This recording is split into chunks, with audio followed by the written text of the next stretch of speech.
How's it going, informatics professionals? If you've made it this far, you are now on part 3-1 of our Flutter4CME series. And we're no longer in beginner mode. We are now working our way up to intermediate. So I won't be showing you all of the ways that you can look up every single one of those classes and things like that, because I'm assuming by this point you've figured out how to navigate your way around flutter.dev as well as dart.dev.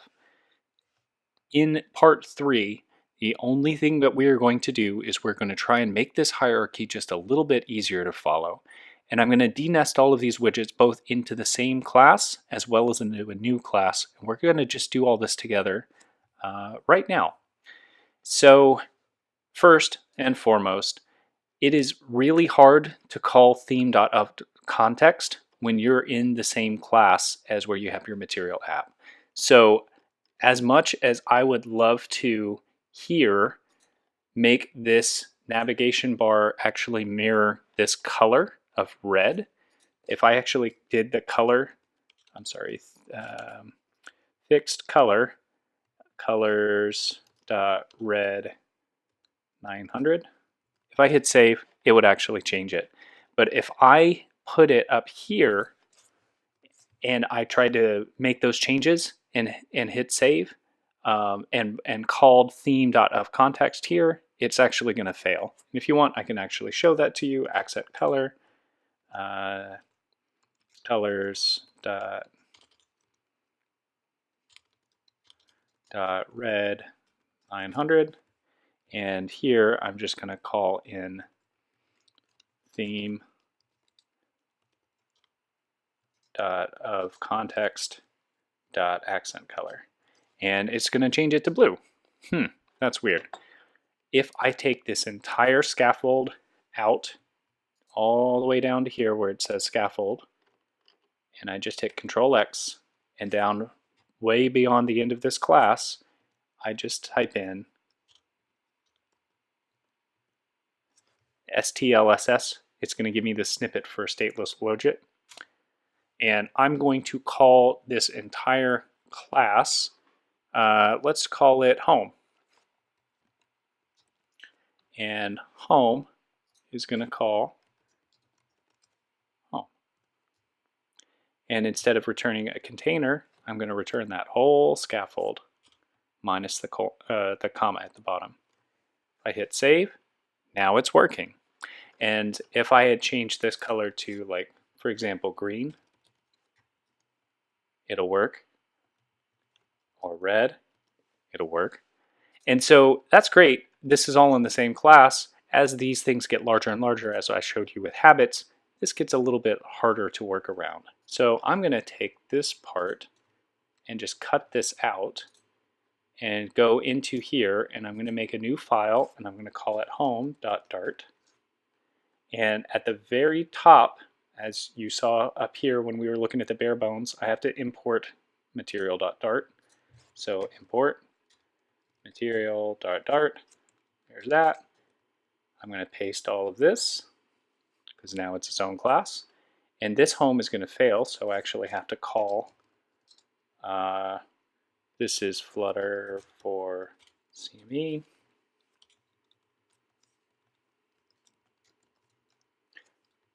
Now you can do this without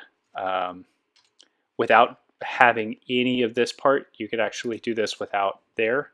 But if you follow the app architecture that I use with Get you either have this whole part or you don't, and you cannot be inconsistent. And so I use this where I actually have the app. So if we were calling this my app or something else, that would actually be right here. So I'm going to hit save, and this should still work. And so now these are in two separate files. So you have main, which is going to call the actual theme, as well as home. And now we have home, which is where I have my scaffold, which has the app bar, the body, and the bottom nav bar. If I make these changes on this part, so I'm just going to switch it back over to blue, and I hit save, then this whole thing should actually work And if not, I may have to do a hot restart because I actually made some quick changes here. So just Control S won't quite get the answer. There's a hot restart and a hot reload, and I had to do that only because I created a whole new file. So now it's going to work, and as I make my changes, you'll see them happen in real time over. We are no longer going to use main. All of the rest of our work today is going to be in home.dart.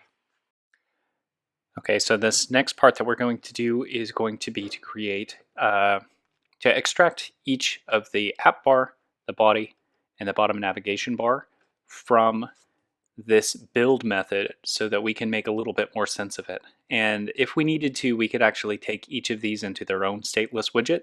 And you do it in the exact same way that I did with by taking this scaffold out of main.dart. So I'm going to, at the top, just call as a private variable, or as a private method. It's going to return class widget. It's going to be private, which is why I have this underscore. I'm going to call this, let's call this, and I'm going to start lowercase, build app bar, and it's going to return app bar all the way down to where it says app bar. Don't keep that comma. And let me exit. Here's that. You need a semicolon at the end of this line because that is one command. And this is going to call build app bar. If I hit save, it should all still work. Now let's take this body out so we can actually work with this as well. And each of these methods, if you actually see what's called anonymous class or anonymous methods, you can just call that, and that's completely anonymous. You see that on the onPress part. This is now a named method. This one is anonymous. Essentially, that's kind of all I did was I extracted stuff out there. So now I'm going to do something very similar to up here. I'm going to call this widget build body, and it's going to take all this stuff from the body. So it starts a container, it's going to end there. I'm not going to include that comma, and I'm going to have this be build body. And this needs to return a widget. Everything it returns is usually at the very front right there. And that's the widget. Add the semicolon, hit save. That should still work. I'm going to add an F there. Yep, still is updating in real time every time I hit save, which is excellent. And now this last one, so I'm going to build a bottom navigation bar, and I'm going to do this the exact same way. So let me go all the way to where it says bottom navigation bar and cut that part.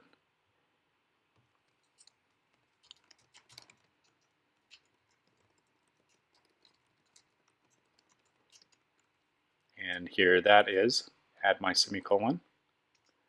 And the other thing that I need to do is as I do build bottom nav bar, it's going to give me an error message. Right here, if I try and hit save, it cannot define context. And the reason why it can't do that is because it actually needs to pass this variable through. So into here, this needs to take context. And this needs to accept it. If I do that, then this whole part should work. And I may actually have to do a hot refresh. Looks like no. Bottom nav bar. Oh, I did not call return. Let's do that. And now it works.